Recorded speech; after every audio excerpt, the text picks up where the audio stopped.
The massive doors of the Imperial throne room opened with a sound like thunder. Ambassador Hyunwoo Park walked forward with steady steps. His black diplomatic uniform looked simple against the golden crystal walls that stretched higher than any building on Earth.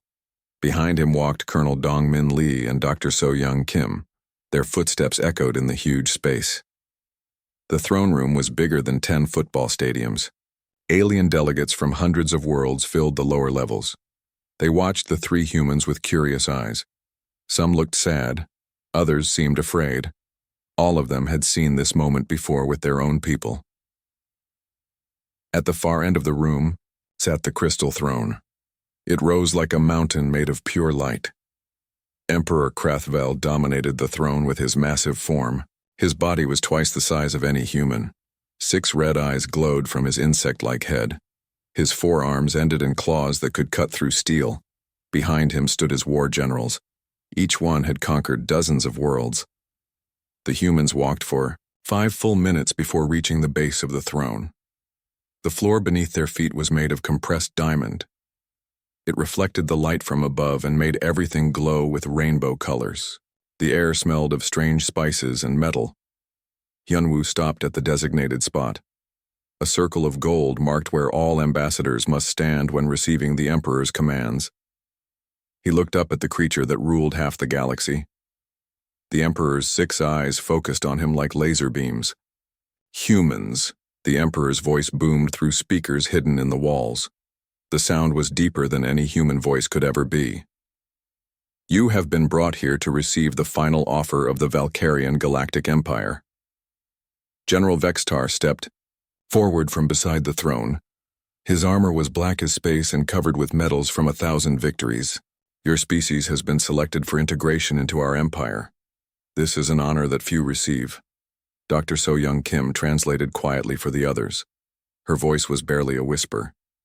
Integration means slavery, total control of our people and our worlds. The Emperor raised one massive hand. The room fell completely silent. Even the breathing of 1,000 aliens could not be heard. The terms are simple. You have 72 standard hours to accept our offer. Your government will surrender all military forces. Your planets will become resource worlds for the Empire. Your people will serve where we command. Colonel Dongmin Lee felt his hands tighten into fists. He had fought in 3 wars on Earth. He had never seen his own people surrender to anyone, but the numbers were clear. Humanity had less than 1,000 warships. The Empire had more than 50,000. In return, General Korthala added from the left side of the throne, your species will be allowed to survive.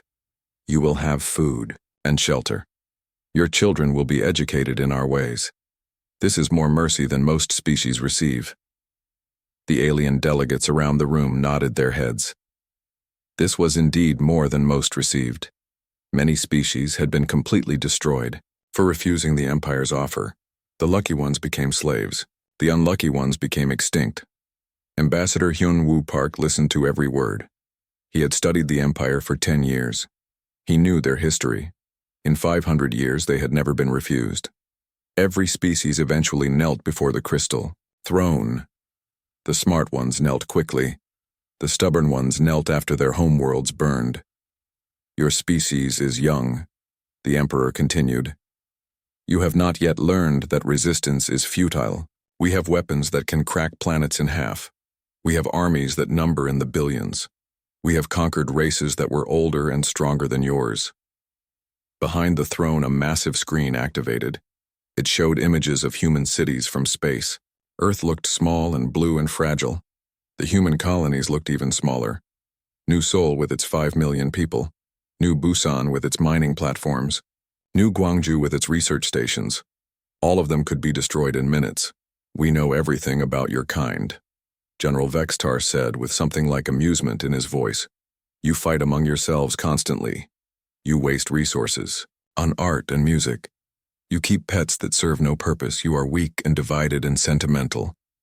More images appeared on the screen. Human soldiers in training, human factories building ships, human families in their homes. To the Empire, it all looked pathetic and primitive. Dr. So Young Kim studied the alien faces around the room. She was an expert in alien psychology. She could see fear in every one of them. Not fear of the Empire. They had already surrendered long ago. They feared what would happen to the humans. They had all stood where Hyunwoo stood now.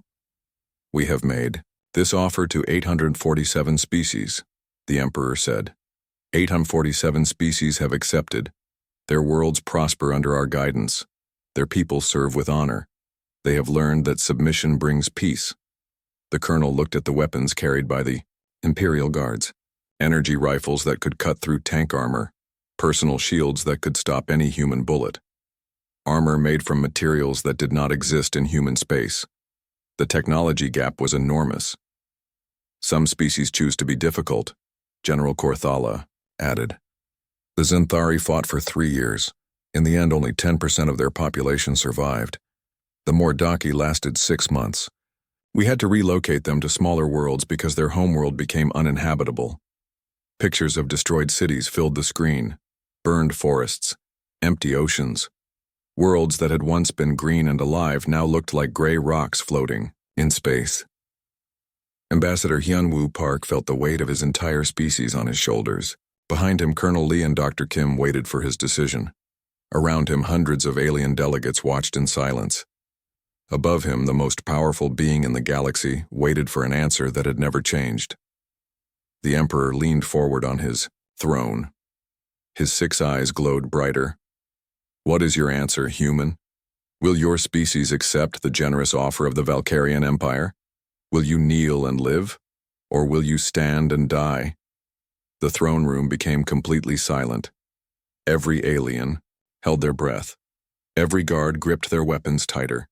Every general leaned forward to hear the words that would decide humanity's fate. Hyunwoo Park took 1 step forward. His voice was calm and clear. It carried to every corner of the massive room. "You want war? Then you shall have it. But know this: you have just sealed your own fate." The silence that followed was deeper than the vacuum of space. No species had ever said no to the Empire. No ambassador had ever refused the Crystal Throne. The impossible had just happened. Emperor Krathvel's 6 eyes blazed with rage and disbelief. The war that would reshape the galaxy had just begun with 3 simple words from a single human. "You want war?" The emergency session alarm echoed through the halls of the Human Defense Council building on Earth. President Jae-ho Choi walked quickly toward the main conference room. His face was grim. The news from the Valkyrian Empire had reached Earth 3 hours ago. Every human leader in the solar system was now gathering for the most important meeting in human history. The conference room filled with holographic images of governors from 12 human colonies. Military commanders appeared on screens around the walls. Scientists joined from research stations across human space. Everyone knew why they were here. War was coming whether they wanted it or not. General Taijun Yoon stood at the front of the room. Behind him, a massive display showed the current state of human military forces. The numbers were not encouraging. 847 warships total. Most of them were small patrol vessels or cargo ships with weapons bolted on. The EIA, largest human battleship, was smaller than a Valkyrian escort frigate. "The situation is clear," General Yoon began. His voice was steady, but everyone could hear the tension. "We have 72 hours before the Empire's deadline expires. Intelligence estimates they will attack our outer colonies first. New Busan will likely be their primary target." Governor Minho Park appeared on one of the screens. He was speaking from New Busan Colony. Behind him, workers were loading families onto transport ships. "We are evacuating non-essential personnel as quickly as possible, but we have 5 million people here. We cannot move them all in 3 days." Dr. Yoon Ji-han stepped forward from her position at the Science Council table. She was the director of Advanced Weapons Research. For 5 years, she had been working on projects that most people thought were impossible. Today, those impossible projects might be humanity's only hope. "We have been preparing for this day longer than anyone realizes," Dr. Han said. She activated her own display screen. Strange weapon designs appeared, ships that looked nothing like traditional human vessels.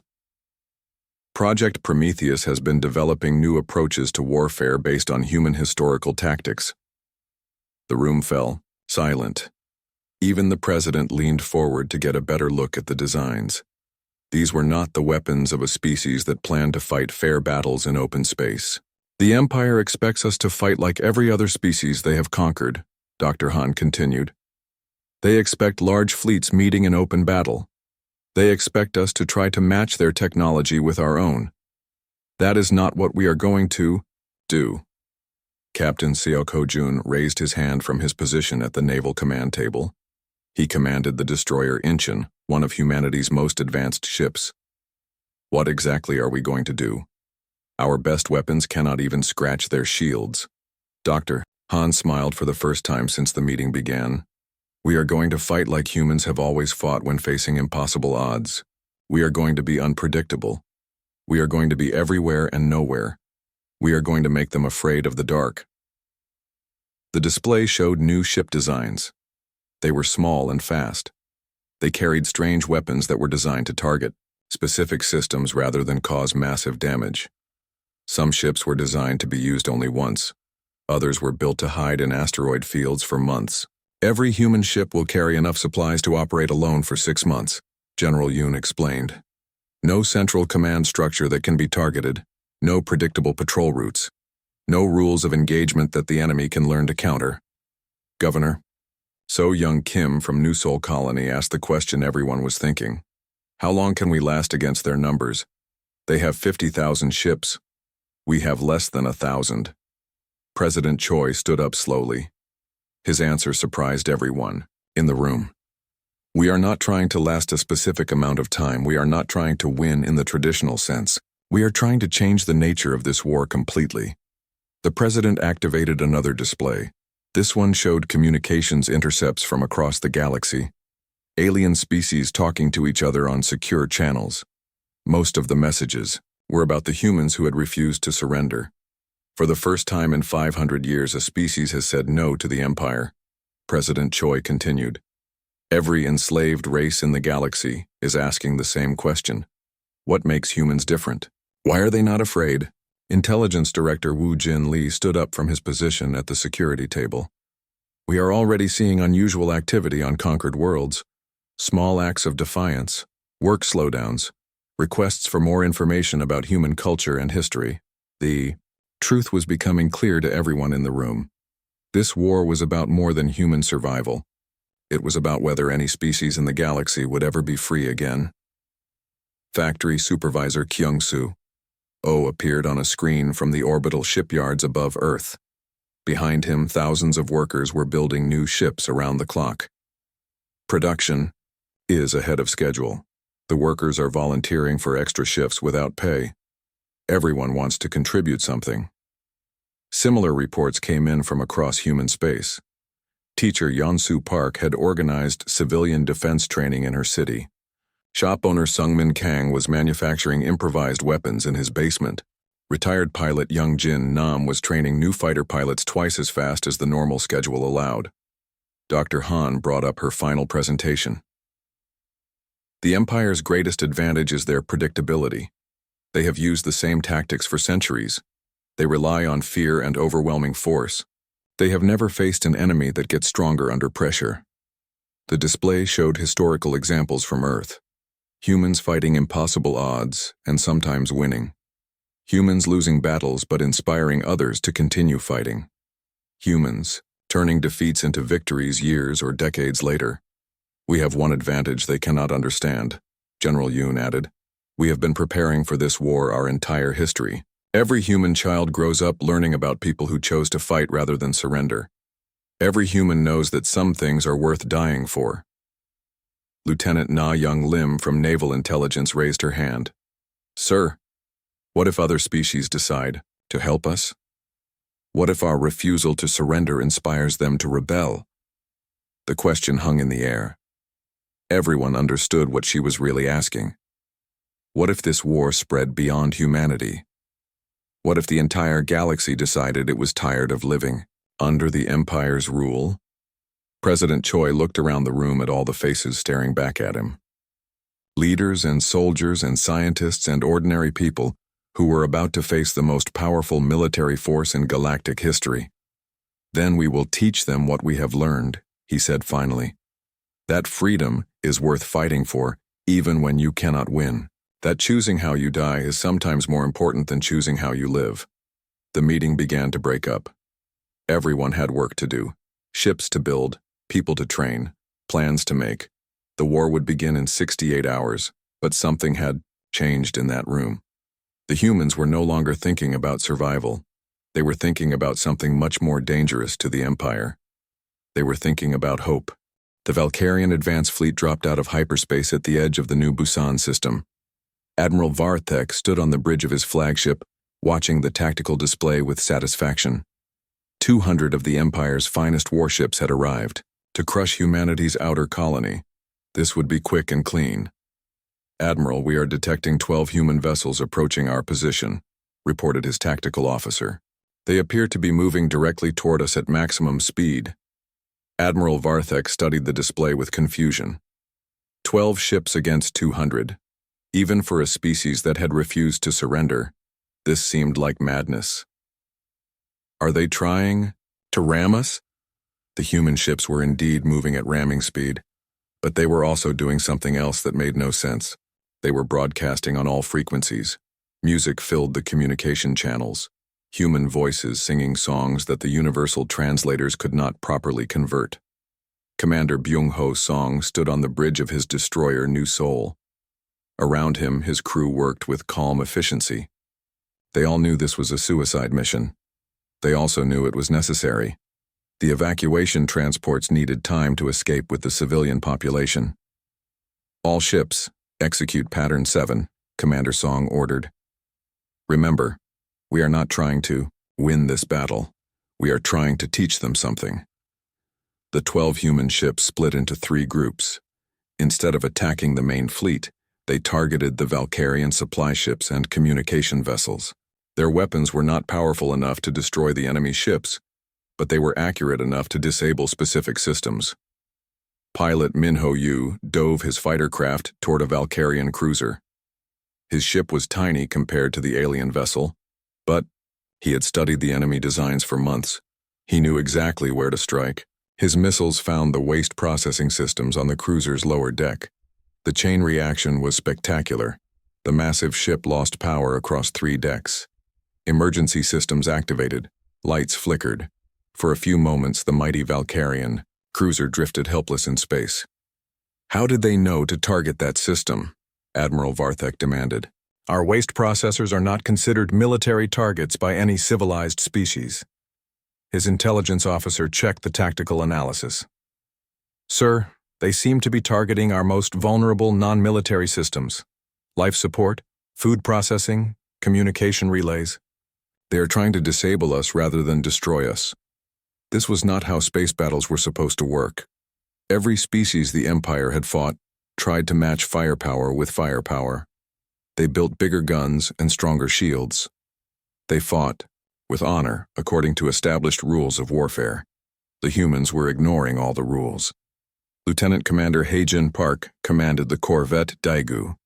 Her ship was the smallest in the human fleet, but she had the most dangerous mission.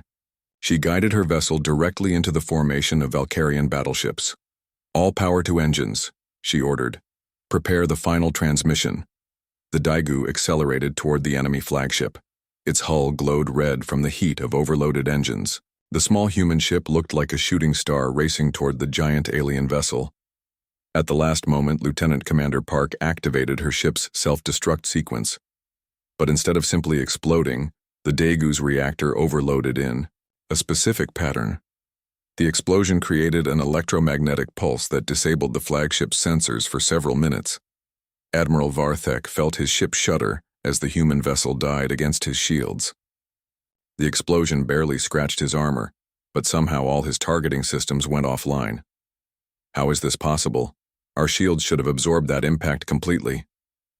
Sir, they modified their reactor to create a focused electromagnetic discharge, his chief engineer reported. It was designed specifically to disrupt our sensor arrays. They sacrificed their entire ship just to blind us temporarily. The battle continued for 3 hours.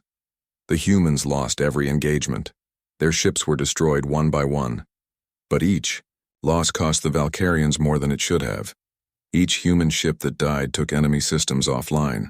Each human pilot who died taught the aliens something new about fear. The strangest part was the communications. The humans never stopped broadcasting. Even as their ships burned and their crews died, human voices filled the radio spectrum. They sang songs about home. They recited poetry about sacrifice. They sent personal messages to their families. "Tell my daughter I was brave," came one transmission from a dying human pilot. "Tell her that some things are worth fighting for even when you cannot win." Dr. Haewon Kwan crouched in the ruins of New Busan City. The Valkyrian ground forces had landed after the space battle ended. The city was burning. Most of the population had been evacuated, but thousands of humans remained to fight a guerrilla war in the streets. She was a civilian scientist, not a soldier. But she had volunteered to stay behind with the resistance fighters. Someone needed to document what was happening. Someone needed to tell the galaxy what humans were really like. "This is Dr. Kwan broadcasting from New Busan." She spoke into her emergency transmitter. "The Valkyrian Empire has taken our city, but they have not taken our spirit. We are not fighting because we can win. We are fighting because this is who we are." The message was picked up by communication satellites and broadcast across the galaxy. On 100 different worlds, enslaved species heard the voice of a human scientist who refused to surrender. Admiral Varthek walked through the captured city with his ground commanders. The humans had booby-trapped everything. Buildings collapsed when his troops entered them. Vehicles exploded when activated. Even the sewer systems had been turned into weapons. "Sir, we are having difficulty securing the population," reported General Keksmara. "They refuse to come out of hiding. The ones we do capture keep escaping through tunnel systems we cannot map." The Admiral looked at the burning buildings around him. This was supposed to be the easy part. After winning the space battle, occupying the planet should have been simple. Every other species surrendered their civilians once their military was defeated. "How many human soldiers are we fighting?" the Admiral asked. "That is the problem, sir. We are not fighting soldiers. We are fighting teachers and shopkeepers and factory workers. They have no military training, but they fight like veterans. They seem to know exactly how to hurt us most effectively." An explosion echoed from the next street over. Another Valkyrian patrol had triggered a trap. The humans were using their own destroyed city as a weapon against the occupying forces. The tactical reports made no sense. The Empire had won every battle, captured every strategic target, and controlled all major population centers. But somehow, the humans were still fighting. They were still broadcasting messages of defiance to the galaxy. "Admiral, we are receiving a priority message from Imperial Command," his communication officer reported. "Emperor Krathavel wants a full report on the human resistance capabilities." Admiral Varthek looked at the data scrolling across his screens. Casualty reports from his own forces. Supply problems caused by constant sabotage. Morale issues among troops who had never faced an enemy like this. How could he explain to the Emperor that winning felt like losing? How could he report that conquering the humans was making his own forces weaker rather than stronger? On the other side of the galaxy, alien species that had been enslaved for centuries were asking new questions. If humans could fight back, why couldn't they? If humans could choose death over slavery, what was stopping everyone else? The war that was supposed to end with humanity's quick defeat had only just begun. Emperor Krathavel stood before the massive tactical display in his war room. The holographic map showed the entire galaxy, with red markers indicating human resistance activity. There were far too many red markers. The war that should have ended in weeks had been going on for 8 months. "Explain to me how 12 human ships can cause more damage than a full battle fleet," the Emperor demanded. His 6 eyes glowed with anger and confusion. "Explain to me why our victory at New Busan feels like a defeat." Intelligence Director Korthala activated her personal display screen. Charts and graphs filled the air around the throne. "The humans are not fighting to win battles, Your Majesty. They are fighting to spread ideas. Every defeat they suffer somehow makes more species willing to resist us." The data was disturbing. Production output on conquered worlds had dropped by 30%. Work slowdowns and equipment failures were becoming common. Most troubling of all, the enslaved species were beginning to communicate with each other across planetary boundaries. The humans have introduced concepts that our military doctrine cannot counter, reported General Vextar. They call it psychological warfare. They turn their own deaths into weapons against our morale. The Emperor studied the reports from Admiral Varthek. The Valkyrian fleet had won every major engagement, but casualties were mounting faster than replacements could be trained. Worse, the human tactics were evolving.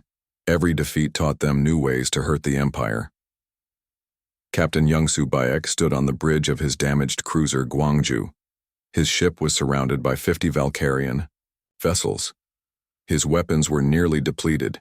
His crew was down to half strength, but he was exactly where he wanted to be. All remaining ships form up on my position, he broadcast to the other human vessels in the system. We have one chance to show them what sacrifice really means. The human fleet was trapped in the Kepler system. 23 ships against an entire Valkyrian battle group. The Empire expected them to surrender or flee. Instead, the humans did something that no military computer could predict. They attacked the enemy command ship directly. All 23 vessels converged on the Valkyrian flagship like arrows aimed at a single target. Captain Bayek led the charge in his damaged cruiser. "This is for everyone who dreams of freedom," he transmitted as his ship rammed into the enemy flagship's command bridge. The explosion took out the entire Valkyrian command structure for that sector. The sacrifice of Captain Bayek and his fleet destroyed one enemy ship. But the psychological impact spread across 3 star systems. Human resistance cells unoccupied. Worlds heard about the attack within hours. More importantly, so did the alien populations on those worlds. Xenopsychologist Murdala presented her findings to the Imperial Council. Her data showed something that should have been impossible. The HFY War was making the humans stronger, not weaker. They possess what we might call a cultural immunity to despair, she explained. Other species become demoralized when facing impossible odds. Humans become inspired. They have historical examples of warriors who fought hopeless battles and became legends. The Emperor's mandibles clicked with irritation. Legends do not win wars. Superior firepower wins wars. Advanced technology wins wars. With respect, Your Majesty, that is not entirely correct, Murdala continued. We are not fighting the humans alone anymore. We are fighting the idea of the humans, and ideas can be more dangerous than weapons. The proof was everywhere. On the planet Zephyria, the native Kalthari people had witnessed human prisoners singing in their cells. The prisoners were led by captured soldier Kyung-Soo Lim. He taught his alien cellmates human songs about resistance and freedom. Within weeks, the first Kalthari uprising in 300 years had begun. The revolt was crushed quickly, but it required diverting 2 full battle fleets from the human front. More importantly, other species saw that rebellion was possible. Imperial Treasurer Vex Molan delivered the economic report that made the Emperor truly angry. The war is consuming resources faster than we can extract them from our conquered territories. The humans have somehow made fighting them more expensive than leaving them alone would have been. The numbers were stark. The Empire was spending 1 million credits per day just to maintain the blockade around Earth. Human sabotage operations were costing another 5 million per day in damaged equipment and lost production. The psychological warfare was impossible to calculate, but clearly enormous. They are teaching our slaves dangerous ideas, Vex Molan continued. Concepts like dignity and self-determination. Worker productivity is down across 47 different systems. The Emperor studied the reports with growing alarm. The humans were not just fighting a military war, they were fighting a war of ideas. And ideas once released were almost impossible to contain. Captain G1 Seo commanded a small human patrol ship near the outer rim of the galaxy. Her vessel was one of dozens that had been sent to spread the conflict as far from Earth as possible. The strategy was working too well. Captain, we are receiving distress signals from the Altair system, her communication officer reported. The local population is requesting assistance with their own uprising. Captain SEO studied the tactical display. The Altair system was home to the Nexthari, a species that had been enslaved by the Empire for over 2 centuries. Now they were fighting back, inspired by human broadcasts that had reached their world. "Set course for Altair," she ordered. "It seems we are no longer fighting this war alone." The same scene was playing out across the galaxy. Human ships were being asked to help with local rebellions. Species that had forgotten what freedom meant were remembering. The Valkyrian Empire was facing its first galaxy-wide crisis in 500 years. Admiral Varthek received new orders from Imperial Command. He was to concentrate his forces and attack Earth directly. The Emperor had decided that cutting off the head of the human resistance would end the spreading rebellion. But when the Admiral studied his intelligence reports, he discovered something troubling. The humans were no longer concentrated around Earth. Their ships were scattered across the galaxy, supporting dozens of different resistance movements. "Sir, long-range sensors are detecting human vessels in the Outer Rim territories," his tactical officer reported. "They appear to be establishing supply lines with rebel groups on 17 different worlds." The Admiral realized the true scope of what the humans had accomplished. They had not just refused to surrender. They had turned their own war into a galactic revolution. Dr. Jin Song worked from her hidden laboratory on an asteroid base near the Galactic Rim. She was no longer developing weapons to fight the Empire. She was developing ways to spread human ideas more effectively. "The Psychological Warfare Division reports that our broadcasts are now reaching over 200 different species," her assistant informed her. "Rebellion activity is up 400% from 6 months ago." Dr. Song smiled as she looked at the communication logs. Messages were pouring in from across the galaxy. Species that had never heard of humans were asking for help with their own fights for freedom. The Empire had wanted to make an example of humanity. Instead, humanity was making an example of the Empire. They were showing the galaxy that the supposedly invincible Valkyrian military could be resisted. Emperor Krathvel called an emergency session of his war council. The holographic display now showed rebellion activity on over 300 worlds. His mighty empire was coming apart at the seams. "How did this happen?" he demanded. "How did one species with less than 1,000 ships bring down an empire that has ruled for 5 centuries? The answer came from his own intelligence director. "They did not try to defeat us, Your Majesty. They tried to inspire everyone else to defeat us, and they succeeded. The war had become something the Empire could not win. Every victory created more enemies. Every defeated world became a symbol of resistance. The humans had weaponized hope itself. The unthinkable was happening. The Valkyrian Galactic Empire was unraveling one world at a time. 1 year after the war began, the Nexus system became the final battleground. The massive space station at the center of the system served as the Empire's primary command hub. If it fell, the Valkyrian Empire would lose its ability to coordinate military actions across the galaxy. Admiral Taehyun Park stood on the bridge of the human flagship New Earth. Around his ship, the largest fleet in human history prepared for the most important battle ever fought. But this was not just a human fleet anymore. Ships from 200 different species had joined the rebellion. "Admiral, we have confirmation from all allied fleets," reported his tactical officer. "The Zephyrian Liberation Fleet is in position. The Kalthari resistance ships are ready. The Mordaki survivors have joined our formation." Admiral Park looked at the tactical display with amazement. When his brother Hyun-woo had refused the Empire's ultimatum 1 year ago, humanity had faced this war alone. Now the humans were leading a galactic coalition that outnumbered the Imperial fleet for the first time in 5 centuries. Emperor Krathvel watched the approaching fleet from his command throne aboard the Nexus station. The sight should have filled him with rage. Instead, he felt something he had never experienced before. Fear. Not fear of death, but fear that everything he believed about power and control was wrong. "Your Majesty, the rebel fleet consists of over 15,000 vessels," his tactical coordinator reported. "Our defensive fleet has 8,000 ships. We are outnumbered almost 2 to 1. The Emperor studied the composition of the enemy fleet. Human ships made up less than 10% of the total.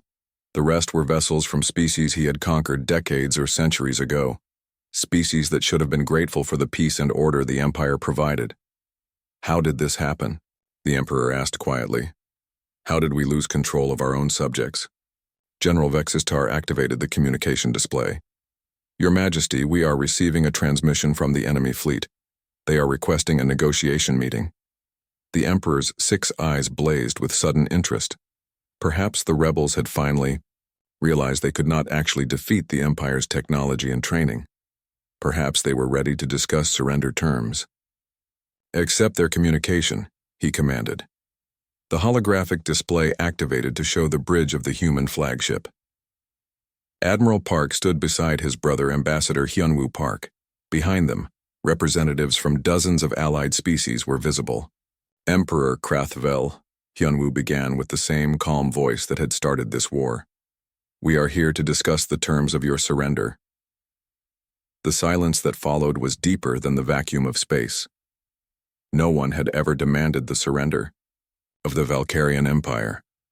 The very concept was unthinkable. You are outnumbered and surrounded, Admiral Park added.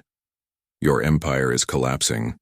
Rebellions are active on over 400 worlds. Your supply lines have been cut. Your allies have abandoned you. The Emperor looked at his own tactical displays. The reports were accurate.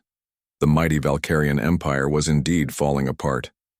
But he still possessed the most advanced military technology in the galaxy. You think your numbers matter? The Emperor replied.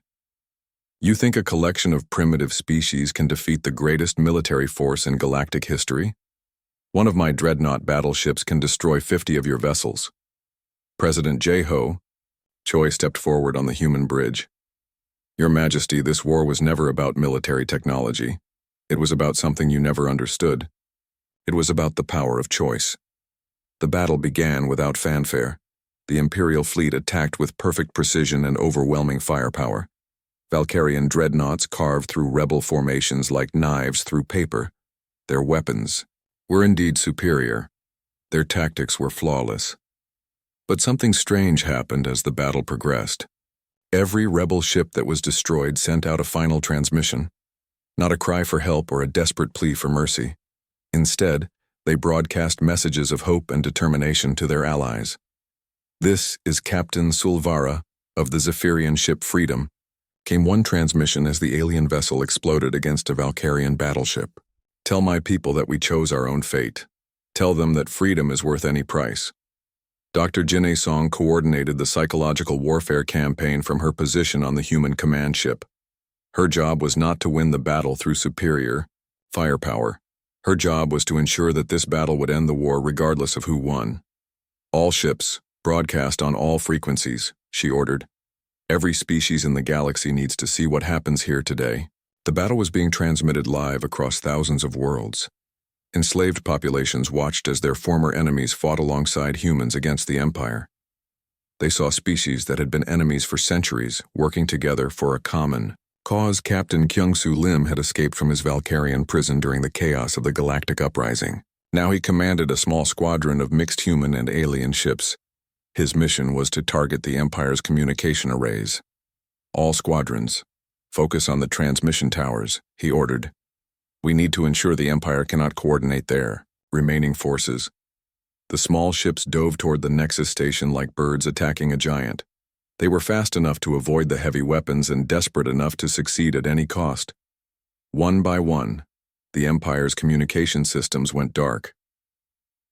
Emperor Krathvel felt his mighty station shudder under the attacks of ships that should have been no threat to his defenses. But the rebels were not trying to destroy the station. They were trying to isolate it from the rest of the Empire.